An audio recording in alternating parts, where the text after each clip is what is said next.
bekunene kulandzela kutsi sibe semaswati siphume ngetinkani kutobhalisela lukhetho lwalonyaka lukhetho olukhulu la 2023 ikakhulu nyalo njengoba sekusonzela isikhathi sekwekuthi sikhathi sekubhalisa sivalwe.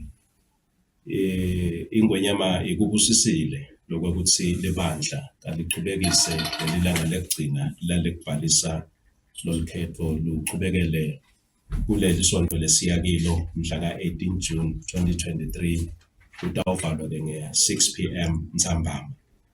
Libandla-ke letelukhetho nemincele linako lokukholwa nokwethemba ukuthi emaswati lethuba angeke alibukele phasi ate alithatha ngetandla totimbili sonke sibe semaswati siyibhalisele lolukhetho labancane nabo labadzala singete sakha live lethu bayethe wena phakathi wena phakathi angazendawo